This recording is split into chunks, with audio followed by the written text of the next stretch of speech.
ایک ازہر کے ڈاکٹر تھے, انہوں نے بڑی پیاری تعبیر کی تھی, مجھے بہت پسند آئی, کہ دین اسلام میں کچھ چیزیں وہ ہیں جو جواہر ہیں اور کچھ چیزیں وہ ہیں جو مظاہر ہیں.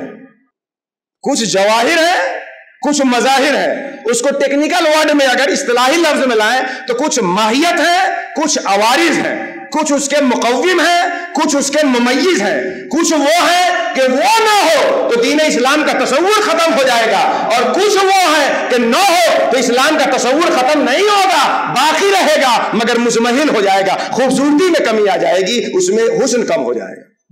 اب یہ عرس کر رہے ہیں نا ہم لوگ, اس میں بھی دو چیز ہوگی, کچھ جواہر ہوں گے, کچھ مظاہر ہوں گے.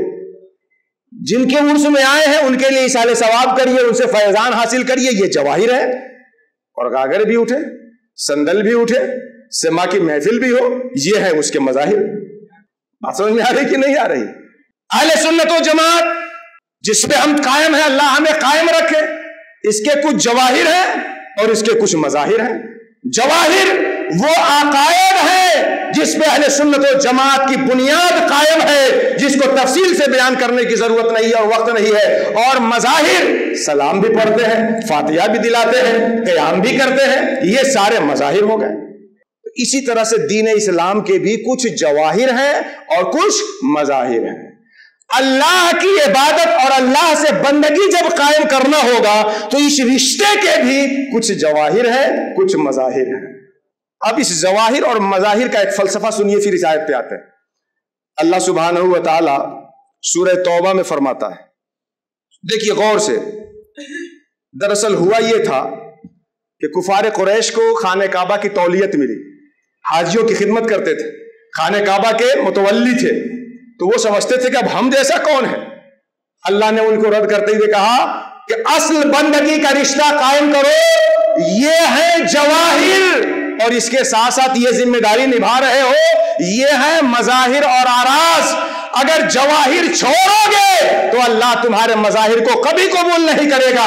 اس کو فقہی اصطلاح میں فرائض و واجبات اور مستحبات و نوافل, اگر آپ فرض چھوڑ کر کے حرام کرتے ہوئے نفل کریں گے تو اللہ کبھی بھی اسے آپ کو قبول نہیں فرمائے گا.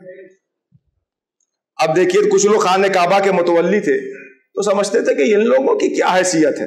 اللہ نے ان کے اس گمان کو زائل کرتے ہوئے, رد کرتے ہوئے فرمایا, اجعلتم سقایت الحاج و عمارت المسجد الحرام, کیا تم حاجیوں کا پانی پلا دینا, سبیل لگا دینا اور مسجد حرام کی ذمہ داری کو نبھا دینا ایسا مانتے ہو, سمجھتے ہو کہ من آمن باللہ والیوم الاخر, جو اللہ اور یوم آخرت پہ ایمان رکھتا ہو, اللہ کی راہ میں اس کے کلمے کو بلند کرنے کے لیے کوشش کرتا ہو, ہرگز یہ سب اللہ کے نزدیک برابر نہیں ہو سکتے ہیں. اس سے ہمیں سبق لینا چاہیے کہ عرس کرا دینا اور بات ہے, مدرسہ چلا دینا اور بات ہے, اور اپنے معبود سے بندگی کا رشتہ قائم کرنا اور بات ہے. بڑی گدی کی آپ متولی ہے صاحب, ٹھیک ہے, لیکن اللہ کو تو ایمان چاہیے, عمل صالح چاہیے. خیر, یہاں کیا ہوا, اللہ نے جواہر کو ترجیح دی, ایمان کو, عمل صالح کو, اور اس کے بعد مظاہر کو بتایا کہ جواہر و مظاہر ایک نہیں ہو سکتے. وہ آیت جو مولانا عارف اقبال صاحب نے ابھی تلاوت کی تھی, اس کا پہلا حصہ, لیس البر ان تولوا وجوہکم قبل المشرق والمغرب. اے یہودی, بڑا چھٹ پٹا رہے ہو, ادھر سے ادھر منہ کیوں کر لیا؟ یہ نیکی کی حقیقت نہیں ہے کہ ادھر منہ کرو کہ ادھر منہ کرو. ارے یہ تو مظاہر ہے, اصل نیکی یہ ہے کہ اللہ پہ تمہارا ایمان صحیح ہونا چاہیے, تمہارے اعمال صحیح ہونے چاہیے, تمہارے اخلاق و آداب صحیح ہونے چاہیے. اس آیت پہ بھرپور گفتگو ہو گئی ہے, لیکن وہاں سے یہ لیا جائے اس نقطے کو جس میں جواہر اور مظاہر کا فرق کیا گیا. اب آپ اپنی زندگی میں آئیے, ہمارا معمول کیا ہے؟ دین کے جواہر کو اگر چھوڑا جائے تو آپ کے کان پہ جوں تک نہیں رینگتی. امت وسط ہونے کا مطلب کیا ہے؟ کہ جو جوہر ہے اس کو جوہر رکھو, جو عرض ہے اسے عرض رکھو, جو بنیاد ہے اسے بنیاد رکھو, اور جو الگ کی اضافی چیزیں ہیں اسے الگ کی اضافی چیزیں رکھو. جو بنیاد کو غیر بنیاد بنا دے وہ امت وسط نہیں ہے, اور جو غیر بنیاد کو بنیاد بنا دے وہ امت وسط نہیں ہے. اب یہ پورا فلسفہ سمجھ میں آیا کہ نہیں آپ کو؟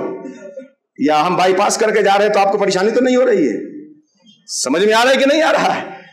وہاں کیا تھا کہ غیر ضروری چیز کو یہودیوں نے اتنا ضروری سمجھ لیا کہ قبلہ بھی بدل سکتا ہے.